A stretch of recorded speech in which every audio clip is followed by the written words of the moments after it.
नमस्कार, micro FM में आपका स्वागत है। आज सुनिए आशापूर्णा देवी की लिखी कहानी गणित। औरतें इतनी जल्दी बूढ़ी क्यों हो जाती हैं? नंदा क्यों इतनी बूढ़ी हो गई? आईने में खुद को देखते हुए रंजन ने एक बार फिर सोचा। वह रोज ही यह बात सोचा करता है। कितनी बुरी तरह बूढ़ी दिखने लगी है नंदा। नंदा यानी सुनंदा कितनी तेज तर्रार और ताजगी से भरपूर लड़की थी वह। अब तो जैसे बस एक गृहस्थिन ही बनकर रह गई है। इस बात की चर्चा करने पर उसके चेहरे पर शर्म की लेश मात्र भी छाया नहीं दिखाई पड़ती। बस हो होकर हंसते हुए कहती, लो सुन लो बात। अरे उम्र हो रही है तो क्या बूढ़ी नहीं होऊंगी? समय क्या रुका रहेगा? रंजन चिढ़कर बोलता। समय को पकड़कर रखने का मंत्र सीखना पड़ता है नंदा। यह भी एक आर्ट है। समय के आगे पूरी तरह आत्मसमर्पण कर बैठे बैठे सिर्फ शेष बचे दिनों को गिनते हुए जीना नहीं मरना है। मगर नंदा तो जैसे गुस्सा करना जानती ही नहीं। ऐसी अपमानजनक बातों पर भी वह गुस्सा नहीं करती, बल्कि और जोर से हंसती। तुम ही अगर चिरयुवा बने रहोगे तो मैं तुम्हारा साथ कैसे दूंगी भला? अगर ऐसा हुआ तो देखभाल कर एक सुंदर युवती जुगाड़ करूंगी और उससे तुम्हारा विवाह कराकर दिखा दूंगी कि पति प्रेम की पराकाष्ठा क्या होती है। लगता है नंदा का रसिक स्वभाव भी धीरे धीरे उसके स्थूल होते मुखड़े की तरह मोटा होता जा रहा है। सुनकर विरक्ति से रंजन का शरीर जल उठा। इस भद्दे मजाक के साथ फूटती हंसी के कारण नंदा की मोटी देह डोलने लगी। भारी गालों के आसपास झुर्रियां पड़ गईं और रंजन राय उसको गहरी नजर से ताकते हुए उसमें पुराने दिनों वाली BA की छात्रा सुनंदा सेन को खोजने की व्यर्थ चेष्टा करता रहा और अंततः विरक्त होकर वहां से हट गया। रंजन राय तो आज भी लगभग वैसा ही है जैसा पहले था। नियमित व्यायाम से गट्ठी हुई उसकी देह का आईने में दिख रहा यह प्रतिबिंब और उस दीवार पर टंगी MA के छात्र रंजन राय की कैमरे से उतारी गई तस्वीर, दोनों में क्या फर्क है भला? कितना बदला है रंजन और नंदा? मेज पर रखी नंदा के विद्यार्थी जीवन की वह तस्वीर जिसे नंदा ने विवाह से पहले रंजन को उपहार में दिया था, रंजन की ओर देख देख कर व्यंग्य से हंसा करती थी। चिढ़कर रंजन ने एक दिन इस तस्वीर को मेज पर से हटाकर दराज में ठूंस दिया था। उसने उसकी वह तस्वीर मेज पर से हटा दी है, इस बात पर न तो नंदा की तत्काल नजर पड़ी न बाद में ही उसे इसका ख्याल आया। रंजन ने सोचा था कि इस तस्वीर को हटाने के बारे में नंदा जब पूछेगी तब वह अपने मन की पूरी भड़ास निकाल देगा और नंदा को साफ साफ बता देगा कि वह तब कैसी थी और अब कैसी हो गई है। किंतु दिन पर दिन बीतते गए और नंदा ने अपनी उस तस्वीर की बात ही नहीं छेड़ी। इसका मतलब यह निकला कि मेज पर बनी उस खाली जगह के कारण नंदा के मन में कोई खालीपन उत्पन्न नहीं हुआ। सिर्फ आकृति में ही नहीं बल्कि प्रकृति में भी नंदा में आकाश पाताल का बदलाव आ गया था। बेढब रूप से बूढ़ी हो गई थी वह। तभी बगल के कमरे से ही कर हंसने की आवाज आई। नंदा की ही हंसी थी। शायद किसी पड़ोसन सहेली के साथ बैठकबाजी चल रही थी। स्फूर्ति की कोई कमी नहीं है उसमें। अपने कमरे में बैठे बैठे रंजन नंदा को देखे बिना ही खुशी से फूलकर कुप्पा हुए उसके शरीर की कल्पना कर पा रहा था। चमकता गौर वर्ण मुखड़ा जो अब थोड़ा भारी होकर फैल गया है, प्रसाधन के अभाव में चिपचिपा हो चला है। स्नान के बाद माथे पर लगाया गया सिंदूर का टीका पूरे ललाट पर फैल चुका है और अब शाम को उसके फिर से स्नान करने के पहले इस ललाट के भाग्य में कोई सुधार लिखा हो, ऐसी कोई आशा नहीं दिखती। बिखरे केशों को जब वह बीच बीच में अपने हाथों से लपेटकर जूड़ा बना देती है तब उसका ललाट चौड़ा लगने लगता है और जब उसका ढीला जूड़ा गर्दन पर ढलक जाता है तो स्वाभाविक तौर पर घुंघराली केश राशि उसके माथे पर छितराकर उसके चेहरे को फूहड़ सा बना देती है। शरीर पर है कोहनी तक की बाहों वाला एक ढीला ढाला ब्लाउज और चौड़े पाड़ की साड़ी। इसके साथ ही की हंसी। वह तो सौभाग्य की बात है कि सुनंदा को पहनावा थोड़ा कीमती और फैशन के अनुरूप ही पसंद है, इसलिए थोड़ी राहत है। वरना ऐसे में अगर वह गंदे और मोटा झोटा कपड़े पहनती तब तो और भी। आश्चर्य! मनुष्य की रुचि इस सीमा तक बदल जाती है यही सुनंदा अधिकतर पाड़-विहीन साड़ी ही पहनकर कॉलेज आती थी, फीके रंग की या फिर सादा। जब कोई उसकी साड़ी के बिना पाड़ के होने का जिक्र करता तो कहती, पाड़ का अर्थ है एक सीमा में बंधने का एहसास। मैं तो सीमा विहीनता की आवाज का वाहक बनकर आई हूं। रंजन इधर उधर ताक कर बोलता, इस बिल्कुल अपार सागर है, और नहीं तो क्या, तटों पर उफनाती गंगा भी कह सकते हो। रंजन कहता भी यही था।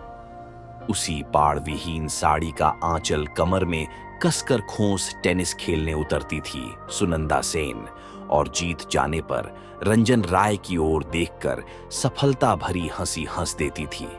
तब अनेक लोगों की ईर्ष्या का पात्र रंजन राय का सीना अपने सौभाग्य पर गर्व से फूल उठता। आज वही छाती क्षोभ से फूल रही थी। वह तेज तर्रार, सलीका पसंद और ऊर्जा से भरपूर लड़की। ऊर्जा से भरपूर, रंजन ने सोचा। नहीं, उसकी ऊर्जा में तो कोई कमी आज भी नहीं है। सुनंदा की ऊर्जा तो दिन रात उससे छिटकी पड़ती है। हंसने से गालों में पड़ते गड्ढे और खुशी से लाल होते चेहरे के अलावा किसी दूसरे भाव वाला उसका मुखड़ा कभी देखा हो, ऐसा रंजन को याद नहीं आता। मगर औरतों का खुशी से भरा ऐसा मुखड़ा देखने में कितना कुरूप लगता है, यह बात रंजन के अलावा और कौन जान सकता है। पहले भी तो बहुत हंसती थी सुनंदा, मगर तब उसका रूप अलग था। सुनंदा जब कुछ मोटी होने लगी थी, तभी रंजन ने उससे बार बार कहा कि वह कुछ समय निकालकर व्यायाम किया करे, परंतु कौन किसकी बात सुनता है। केवल शरीर ही नहीं, सुनंदा के मन, बुद्धि और रुचि पर भी मोटापे का असर होने लगा था।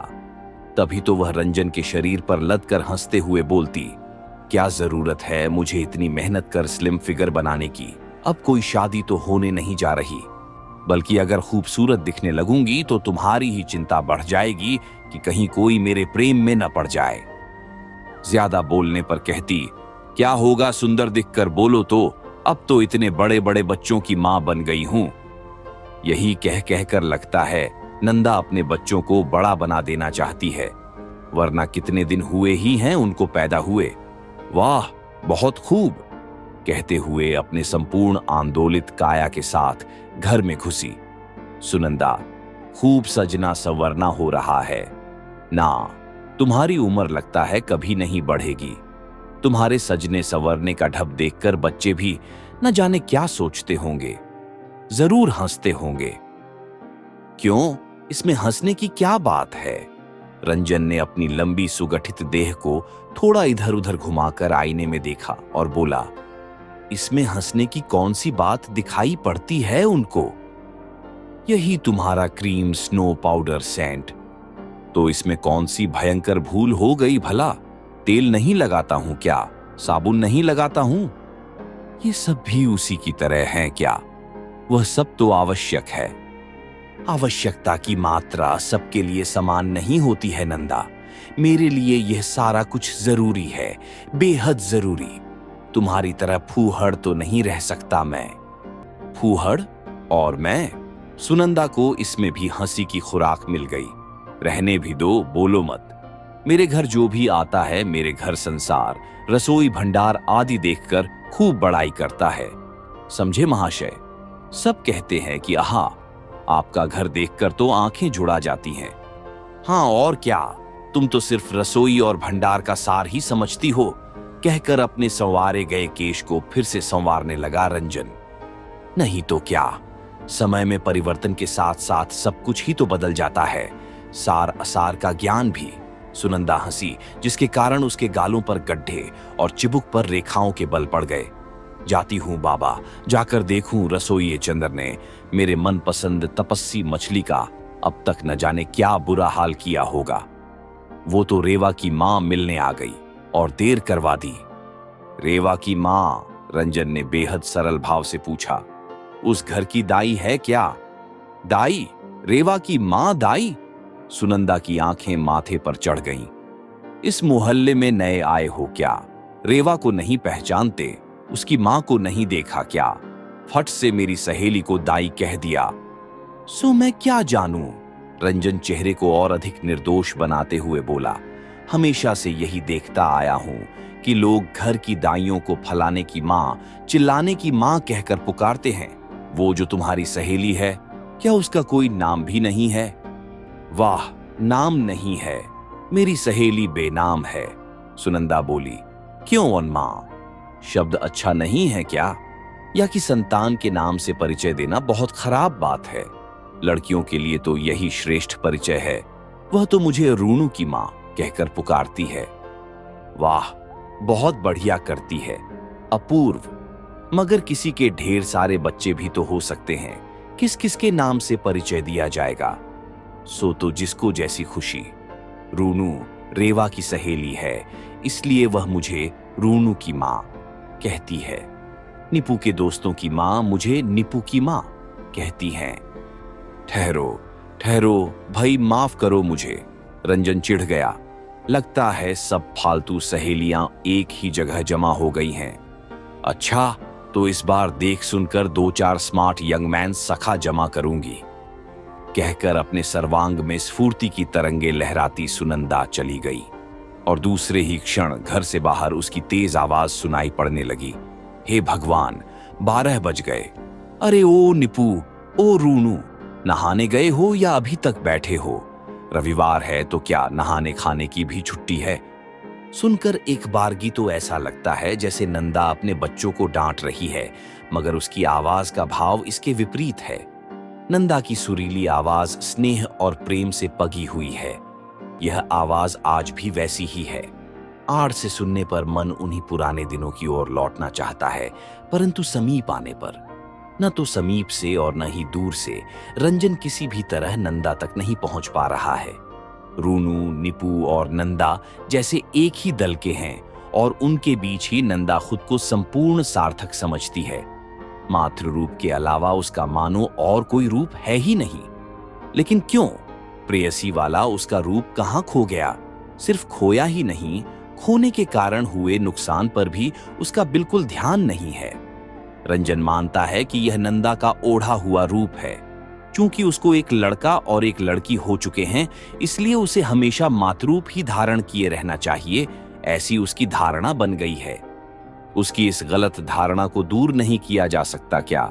जी जान से कोशिश कर, बच्चों के प्रभाव क्षेत्र से बाहर निकाल, अपनी पुरानी जगहों पर घूमा फिराकर, सिनेमा ले जाकर सुनंदा को क्या याद नहीं दिलाया जा सकता कि यह पृथ्वी आज भी वैसी ही है। पुराने दिनों में दोनों ने जिन जगहों पर प्रेम भरे समय गुजारे थे, वे जगहें अब भी वैसी ही हैं। हो सकता है कि इनकी याद दिलाने पर नंदा स्वयं को फिर से पा सके, मगर उससे यह बात कही कब जाए? कब नंदा अकेली मिल पाएगी? काफी दिनों पहले से ही नंदा ने निपू के सोने की व्यवस्था रंजन के कमरे में कर दी थी और बगल के कमरे में स्वयं अपनी बेटी के साथ अपने बिस्तर पर सोती थी। रंजन जब इस व्यवस्था का प्रतिवाद करने को उद्यत हुआ था तो नंदा मुस्कुराते हुए बोली थी, तो क्या करूं, बोलो। चलो माना कि निपू अकेला सो लेगा, लेकिन रूनू को तो अब अकेली किसी कमरे में सोने नहीं दे सकती ना। क्यों? दोनों भाई बहन तो हमेशा से एक ही कमरे में सोते आए हैं। एक ही तरह की व्यवस्था को भला हर समय के लिए लागू रखा जा सकता है क्या? तो क्या अब यही व्यवस्था बहाल रखनी पड़ेगी? उपाय भी क्या है? विचित्र तरीके से नंदा हंस पड़ी थी। भविष्य में जब बेटी को दामाद के घर विदा कर दूंगी, तब जरूर तुम्हारी समस्या का हल निकल सकता है। तब जाओ, तुम अपने मनपसंद भंडार घर में ही सो जाकर, कहकर रंजन उसकी हंसी की उपेक्षा कर वहां से चला गया था। तब से नंदा की यह व्यवस्था ही चली आ रही है, इसीलिए उससे एकांत में मिल पाना मुश्किल है। रंजन ने सोचा कि खाने के समय अपनी बात कह देगा, बच्चों के सामने ही कह देगा। सीधे और साफ तौर पर कहेगा, मेट्रो का 2 टिकट खरीदा है, शाम को अपने इस रसोई घर का काम थोड़ा कम ही रखना। बच्चे क्या करेंगे? रोएंगे, हाथ पैर पटकेंगे, हंसेंगे, चूल्हे में जाइए। पूरी हिम्मत की रंजन ने, लेकिन नहीं बोल पाया। खाने की मेज पर तो नहीं ही बोल पाया। रंजन ने स्वयं ही माहौल खराब कर डाला, मगर कोई चारा भी न था। एक कटोरा मछली का झोल, फिर एक प्लेट मछली फ्राई, साथ में सब्जियां, मिठाई। इसके बाद भर कटोरा पायस लेकर खाने बैठी नंदा। आज रविवार है, इसलिए बस आराम से पकाना और खाना है। ये सब तुम खाओगी? रंजन ने जरा गुस्से से ही पूछा, परंतु नंदा पर कोई असर नहीं हुआ। एकदम प्रसन्न मुख मुद्रा में मछली भरा कटोरा अपनी ओर खींचते हुए बोली, लो भला, खाऊंगी नहीं तो क्या दृष्टिदान कर जल में विसर्जित कर दूंगी? इस हिसाब से खाओगी तो अब तुम हिल भी नहीं पाओगी। तुम तीनों अल्पाहारियों से ज्यादा मैं अकेली मेहनत कर सकती हूं। बात गलत भी नहीं है। शरीर भारी होते हुए भी नंदा बहुत मेहनत कर सकती है। घर में तो उसके हाथ पांव थमते नहीं हैं, पूरे मोहल्ले में भी दौड़ती फिरती है। किसी के घर दामाद आने वाला है तो नंदा चली फरमाइशी खाना बनाने। किसी की लड़की को कोई देखने आने वाला हो, किसी की बहू भात में बहू को सजाना संवारना हो, तो नंदा की नींद उड़ जाती है। उन्हें सजाने के लिए अपने घर से ही श्रृंगार का हर एक सामान उठाए दौड़ी चली जाती है। लोगों के लड़के लड़कियों के विवाह की खरीदारी करने में भी नंदा के उत्साह का कोई अंत नहीं रहता। किसी को कोई अच्छी साड़ी खरीदनी हो या नए गहने बनवाने हो, मार्केटिंग के लिए नंदा को उनका साथी बनना ही पड़ता है। फिर भी नंदा की इस कार्यक्षमता के प्रति रंजन ने कोई आदर भाव नहीं जताया और विरक्ति से मुंह टेढ़ा कर बोला, तुम खा खा कर ही मरोगी एक दिन। नहीं तो कभी नहीं मरूंगी। क्यों? ही कर नंदा इतना हंसी कि मछली का झोल उसकी साड़ी पर गिरने लगा। मरना तो एक दिन पड़ेगा ही, तो फिर तुम्हारी तरह नाप तोल कर छटाक भर खाकर वजन कम कर क्यों मरूं? खाकर ही मरूंगी। जब लोगों के कंधों पर चढ़कर जाऊंगी तो रास्ते में लोग कहेंगे कि देखो, इसे कहते हैं लाश। ये महिला जरूर किसी बड़े आदमी की गृहिणी होगी, इसमें कोई संदेह नहीं। वाह, कितनी सांत्वना की बात है। क्यों नहीं भला? मरने के बाद लोग हमारे बारे में क्या सोचेंगे, इस बारे में नहीं सोचता क्या कोई? बात से बात निकलते निकलते प्रसंग बदल गया और वह मूल बात रंजन कह ही नहीं पाया। दोपहरियां ढलने के समय सुनंदा कमरे में आई थी। खाने पीने के बाद रसोइया नौकरों के खाने का इंतजाम कर, भंडार घर व्यवस्थित कर, हाथ में पान की डिबिया लेकर। छुट्टियों की दोपहर में बस इतना ही साथ मिल पाता है रंजन को। लेकिन क्या किसी चाची मौसी बुआ की तरह दिखने वाली इस महिला की ही चाहना है रंजन को? रंजन ने पहले पान की ही बात कर दी। रात दिन भरगाल पान चबाते हुए तुम्हें शर्म नहीं आती? ओ माँ, जरा बात तो सुनो। असली पान दोष, शराब पीने की लत में तो लोगों को शर्म आती ही नहीं, तो भला इस निर्दोष पान के बीड़े पर शर्म आएगी? क्या करूं, रेवा की मां ने इसका नशा लगा दिया है। हठात रंजन ने दराज में से मेज पर से हटाकर रखी गई उसकी उस तस्वीर को बाहर निकाला। इसे पहचानती हो? नंदा चेहरे पर कौतुकपूर्ण मुस्कुराहट लिए हुए उस तस्वीर को कुछ पल देखकर बोली, थोड़ा थोड़ा। एक बहुत बकबक करने वाली एक वाचाल लड़की थी। दुख की बात है कि इस लड़की की अप्राकृतिक मृत्यु हो गई है, रंजन ने तीखे स्वर में कहा। सुइसाइड कर ली है इस लड़की ने। हाय रे, मैं मर जाऊं, बेचारी। सुनंदा हंस पड़ी। क्या थी तुम और आज क्या बन गई हो? तुम्हें कुछ ध्यान भी है? जो थी वही हूं, हंस पड़ी सुनंदा। वही वाचाल और बकबक करने वाली, बस थोड़ी मोटी ही तो हो गई हूं। सिर्फ देह से ही नहीं, दिमाग से भी मोटी हो गई हो। तुम्हें तो कभी गुस्सा भी करते नहीं देखता। तुम्हारी बातों पर यदि गुस्सा करने लगूं ना, तो हर पल मुझे गुस्सा ही करते रहना पड़ेगा। तब बच्चों के सामने हमारी क्या प्रतिष्ठा रह जाएगी? नंदा जैसे थोड़ा गंभीर हुई। बाल बच्चे और सिर्फ बाल बच्चे। तुम तो ऐसा व्यवहार करती हो जैसे इस संसार में किसी और को बाल बच्चे होते ही नहीं हैं। नजरिया थोड़ा बदलो। अपने उस रसोई घर में दिन रात मुगलई, पराठा, चाइनीज, पुलाव और नेपाली मिष्ठान्न के पीछे पड़े रहने की बजाय फिर से बाहर बाहर घूमना सीखो। समझी? वाह, मैं बाहर निकलती नहीं क्या? हमेशा तो निकलती हूं, घूमती हूं। सहेलियों के साथ तुम्हारे मार्केटिंग करने को मैं घूमना नहीं मानता। चलो ना, आज फेरी स्टीमर पर घूम आते हैं। राजगंज में क्या? हाँ चलो ना। सुनंदा बड़े उत्साह से खड़ी हो गई। मैं तो हर समय तैयार रहती हूं, तुम्हें ही तो समय नहीं मिलता। उठो, चलो उठो। अभी नहीं, शाम को। अरे लौटने तक तो शाम हो ही जाएगी। ज्यादा रात होने पर रूनू को ठंड लग सकती है, खांस रही है कुछ दिन से। सुनंदा जब बोलती है तो एक सांस में तेजी से बोलती जाती है, जिसके कारण किसी दूसरे को बीच में बोलने का मौका ही नहीं मिल पाता। रंजन को भी नहीं मिला। बात समाप्त होते ही भौहें सिकोड़कर बोला, रूनू, इस दृष्टि और इस प्रश्न का अर्थ समझ न पाए सुनंदा की बुद्धि इतनी भी मोटी नहीं हुई है, इसलिए थोड़ा बुझे स्वर में बोली, वे नहीं जाएंगे क्या? नहीं, यह ठीक होगा क्या? क्यों ठीक क्यों नहीं होगा? रंजन तीखे स्वर में बोला, तुम घर से बाहर नहीं निकलती, ऐसी भी तो बात नहीं। क्या सब लोगों को अपने बच्चों को अपने आंचल में बांधकर ही घूमते देखती हो? सुनंदा थोड़ा झेंप कर बोली, ये थोड़े ही कह रही हूं, बस मुझे अच्छा नहीं लगता।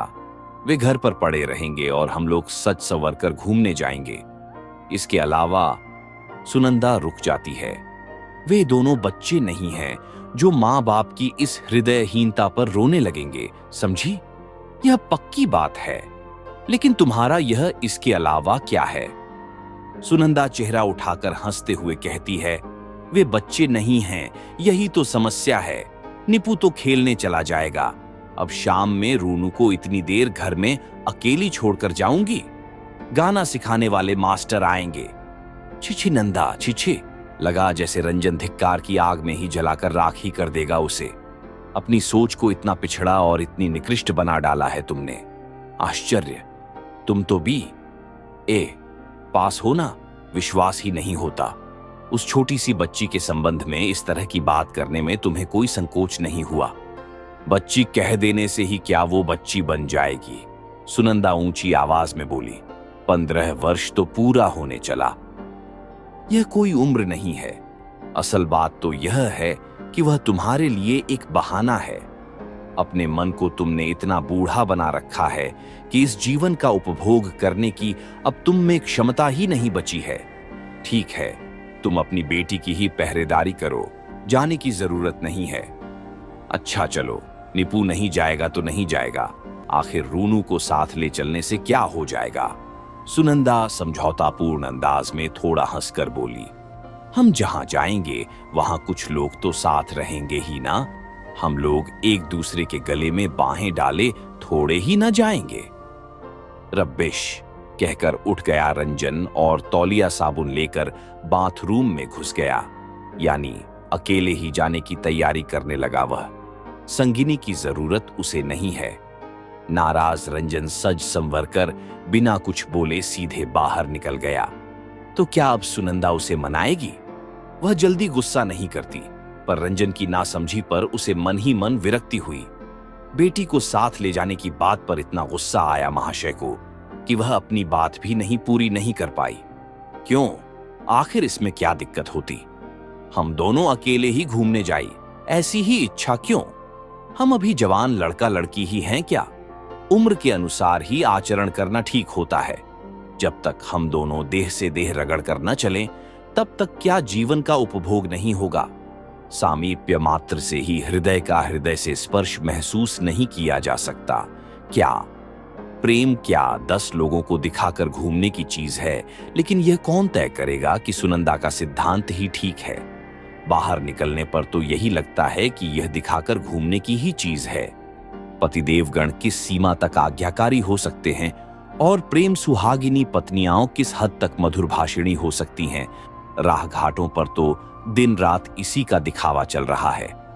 शाम को घूमते हुए रंजन को सहसा अपने एक पुराने मित्र दंपत्ति के साथ मुलाकात हो गई। नहीं, स्टीमर पर घूमने नहीं गया था रंजन। गाड़ी लेकर यूं ही रेड रोड से होकर गुजर रहा था कि अचानक बगल से गुजरती गाड़ी से कोई चिल्लाया, अरे भाई जरा धीरे धीरे। दोनों ही गाड़ी रोकी। एक गाड़ी से 2 लोग उतरे और दूसरी से एक ही। सहपाठी सुविमल घोष था, सपत्नीक। बहुत दिनों के बाद भेंट हुई थी। क्या बात है, अकेले अकेले किसी वियोगी की भांति भटक रहे हो कर हंस पड़ा सुविमल। और इसके बाद पूरी शाम तीनों ने साथ ही बिताई। मैदान में बैठकर बचपन के दिनों की बातें की, नामी रेस्तोरां में ढेर सारे पैसे खर्च कर थोड़ा बहुत खाया पिया, एक दूसरे को अपने घर आने का निमंत्रण दिया और अंत में विदा लिया। लेकिन रंजन के मन से क्या वे दोनों विदा ले पाए? मित्र पत्नी का वह प्रेम पगा, मधुर संभाषण और हल्की काजल पूरित आंखों से रह रहकर अपने पति पर प्रणय सिक्त चप्पल कटाक्ष करती उसकी छवि क्या रंजन को बार बार याद नहीं आती रही? और तभी उसे महसूस हुआ कि समवयसी सहपाठिनी से विवाह करने की उसकी जैसी गलती करने वाले लोग लगता है बहुत कम ही हैं। स्विमल की पत्नी स्विमल से लगभग 10-12 साल छोटी होगी। उसके छोटी होने के कारण ही तो आज भी स्विमल उसकी प्रेम भरी नजरों का शिकार बनने का सौभाग्य प्राप्त कर रहा है। अच्छा, 10-12 बरस के बाद क्या स्विमल की पत्नी भी नंदा की तरह बूढ़ी हो जाएगी या नहीं होगी? हो सकता है कि हो जाए, परंतु क्यों? औरतें क्यों इतनी जल्दी बूढ़ी हो जाती हैं? गैराज घर से कुछ दूरी पर था। रंजन ने गाड़ी को गैराज में ढकेल कर रखा और यही बात सोचते सोचते आ रहा था कि अचानक उसके चेहरे पर सपाक से एक चाबुक आ टकराया। यह सचमुच चमड़े का चाबुक तो नहीं था, पर हृदय की चमड़ी उधेड़ डाले ऐसा ही एक दृश्य रूपी चाबुक था। कई पलों तक तो पत्थर सा बना रह गया रंजन, सिर्फ धुंधली चेतना में एक साथ तैरती रही हल्की काजल पूरी 2 जोड़ी काली आंखों की दृष्टि। दोनों जोड़ी आंखें एक ही तरह की थीं, बिल्कुल एक जैसी। प्रेमिल चंचल बंकिम, भूल होने की बात ही नहीं थी, मगर स्विमल की उस हास्यलास्यमयी पूर्ण यौवना स्त्री की काजल पूरित दृष्टि यहां आई कैसे? क्या रंजन उनके सामने चला जाए? अचानक सामने पहुंचकर देखे कि उनकी वह दृष्टि अपना रूप बदलकर किस तरह की हो जाती है, मगर नहीं देख पाया। रंजन आगे बढ़ ही नहीं सका। रास्ते के किनारे इस बड़े घर की छाया के कोने पर खड़ा खड़ा सिर्फ यह देखता रहा कि किस प्रकार वह दृष्टि पिछली बार की ही तरह एक बार फिर विदा लेकर विद्युत की तरह लौट आई और किस प्रकार उस दृष्टिवाण से आहत व्यक्ति अपने रास्ते पर आगे की ओर बढ़ते हुए बार बार पलटकर देखता रहा। कौन थे वे दोनों? रूनू और रूनू के संगीत वाले मास्टर ना? रंजन ने क्या सही देखा है, वह गलत देख रहा है क्या? लेकिन रूनू की आंखों में यह कटाक्ष आया कैसे? कहां से मिला उसे यह? वे दोनों चले गए, फिर भी उस रिक्त स्थान की ओर ही ताकता रहा रंजन सन्न होकर। पिछले कई दिनों से परेशान करने वाले उसके प्रश्न का उत्तर उसे मिल गया है। क्या इसीलिए वह स्तब्ध रह गया है? लड़कियां बहुत जल्दी यौवनवती हो जाती है, इसीलिए लगता है इतनी जल्दी बूढ़ी भी हो जाती हैं। और इन नवयौवनाओं की पहरेदारी करते करते उनकी माएं भी बिल्कुल बूढ़ी हो जाती है। उनको दोष देना बेकार है। निश्चिंतता खत्म हो जाए तो फिर बचता ही क्या है? और यदि दोष देना चाहें रूनू को या रूनुओं को, नहीं, भला उनका भी क्या दोष है? प्रकृति ने ही जब उनको सहसा एक नया चमकदार और धारदार अस्त्र थमा दिया है, तो भला वे उसका सद्व्यवहार नहीं करेंगी क्या? धन्यवाद। ऐसे ही कहानियों को सुनने के लिए सब्सक्राइब करें माइको FM को।